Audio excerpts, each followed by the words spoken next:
So March 3వ తారీఖు జరగబోయే గామా అవార్డ్స్లో నేను అంటే ఇంతకు ముందర నేను 3 టైమ్స్ గామా అవార్డ్స్కి అటెండ్ అవ్వడం జరిగింది.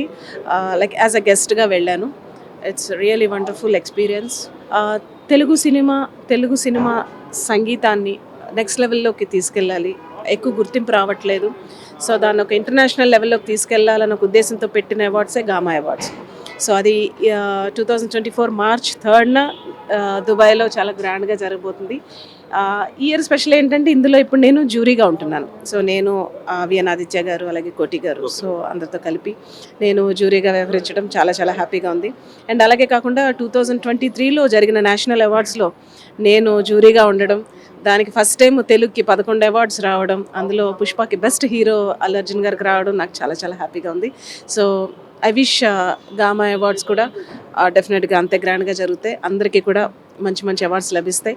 అండ్ టాలీవుడ్లో ఉన్న సెలబ్రిటీస్ అందరినీ ఒకే వేదిక మీద కలవడం ఇంకా హ్యాపీగా ఉంది. మేడం, మన కీరవాణి సారు ఆస్కార్ అవార్డు కొట్టారు ఇండియాలో ఫస్ట్ టైం మ్యూజిక్ డైరెక్టర్లో. సో మీరేమైనా ట్రై చేస్తున్నారా? అంటే ఆస్కార్ అవార్డు ఊరికనే ట్రై చేస్తే ఇప్పుడు అందరికీ వచ్చేయాలి. దానికి తగ్గ సినిమా ఉండాలి. సినిమా ఉన్నప్పుడు then we can think. So ఇప్పటికైతే ప్రస్తుతానికి అలాంటిది ఏం లేదు. మేడం మీ వచ్చిందంటే సగం నాకు వచ్చినట్టు ఆల్రెడీ. ఎందుకంటే చంద్రబోస్ గారికి కూడా వచ్చింది. నేను ఇంట్రడ్యూస్ చేసిన ఫస్ట్ టైం చంద్రబోస్ గారికి కూడా రావడం, ఆయన అవార్డు తీసుకుని ఫస్ట్ టైం మా ఇంటికి రావడం, సో నిజంగా నాకు వచ్చిన ఫీలింగ్ వచ్చింది. చంద్రబోస్ గారిని మీరు ఇంట్రడ్యూస్ చేశారు. మంచుకొండలో చంద్రమ ఫస్ట్ సాంగ్ అయింది. యా.